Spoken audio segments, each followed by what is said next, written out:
गुना विधायक पन्नालाल शाक्य ने कहा कि जैसा नेपाल में हुआ है वैसा हिंदुस्तान में भी होगा ही। सबकी निगाह केवल हिंदुस्तान के ऊपर बनी हुई है। अभी अभी ऐसे कई घटनाक्रम हो गए हैं। अपने देश के अंदर भी गृह युद्ध छिड़ना चाहिए, इसलिए 18 से 30 वर्ष तक के लोगों को मिलिट्री ट्रेनिंग दी जाए। बता दें कि विधायक पन्नालाल शाक्य उत्कृष्ट स्कूल में आयोजित 69वीं राज्य स्तरीय शालेय जूडो और बॉक्सिंग प्रतियोगिता के समापन समारोह में मुख्य अतिथि के रूप में बोल रहे थे। इस प्रतियोगिता में प्रदेश के 9 संभागों के विद्यार्थियों ने भाग लिया। गुरुवार को समापन पर विजेताओं को ट्रॉफी प्रदान की गई। कार्यक्रम को संबोधित करते हुए विधायक पन्नालाल शाक्य ने कहा कि खेल खिलाड़ी ये तो सब चल जाएगा, हिंदुस्तान का विकास भी हो जाएगा। कलेक्टर साहब से निवेदन है कि मेरा ये लिखित दस्तावेज आप दिल्ली सरकार, गृह मंत्रालय, रक्षा मंत्रालय को भेजो कि देश में 18 से 30 वर्ष तक के लोगों को मिलिट्री ट्रेनिंग दी जाए। इसे तुरंत चालू करो, जल्द से जल्द चालू करो। लंका में आग लग गई, बांग्लादेश में भी तख्ता पलट हो गया, अफगानिस्तान की हालत भी खराब हुई, वहां भी ऐसा ही उलट पुलट हो गया। पाकिस्तान में तो आतंकवादियों की फौज पैदा हो रही है और कल की बात है कि नेपाल में बर्बाद कर दिया लोगों ने। सबकी निगाह केवल हिंदुस्तान के ऊपर बनी हुई है। सब लोग पढ़े लिखे हैं तो उन बिंदुओं को खुद ही तलाश लेना। देश में 18 से 30 वर्ष के लोग सबको मिलिट्री ट्रेनिंग दी जाए, तुरंत चालू करो, जल्दी से जल्दी चालू करो। क्यों?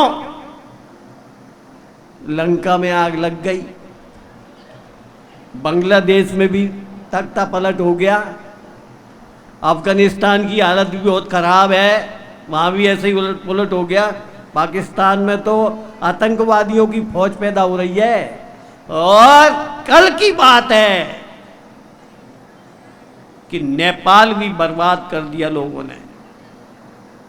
सबकी निगाह केवल हिंदुस्तान के ऊपर बनी हुई है,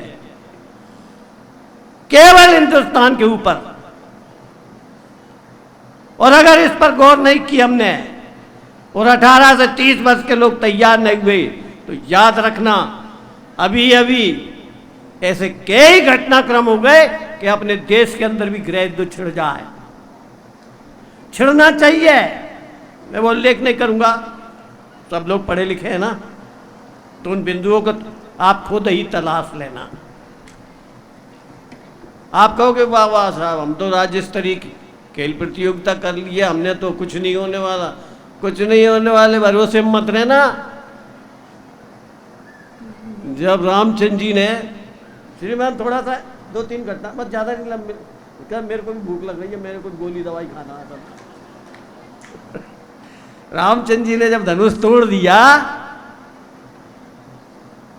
तो इसको बारीकी से समझना।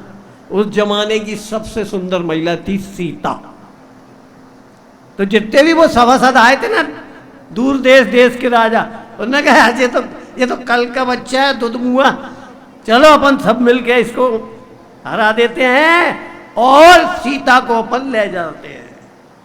तो लक्ष्मण अकेले खड़े हो गए थे कि तुम बहुत सूरवीर हो गए, मैं देखता हूं कौन भैया को और मेरी भाभी को हाथ लगाता है। तो हम ऐसे तैयार हैं क्या? यही स्थिति पांडव काल में हुई थी। जब द्रौपदी का वरण हो गया था तो सबने उनको ये कोशिश की थी कि पांचाली को छुड़ा लो और इनको मार के भगा दो। हमारे विकास में, भारत के विकास में, सोने की चिड़िया बनने में जितनी भी बाधाएं आने वाली हैं तो उसकी चिंता करो। नालंदा विश्वविद्यालय में कम से कम 12,000 विद्यार्थी थे और 1200 टीचर थे। 11 लोगों ने उस विश्वविद्यालय को जला दिया था और एक व्यक्ति भी नहीं निकला था कि उस विश्वविद्यालय को बचा पाता। 6 महीने तक उसका ग्रंथालय जलता रहा। इतनी संख्या होने के बाद एक व्यक्ति नहीं निकला, एक। हम कल की कल्पना करें कि हमारे देश में भी अगर ऐसा कुछ होता है तो कौन कौन बाहर निकलेगा? होगा जरूर, जरूर होगा।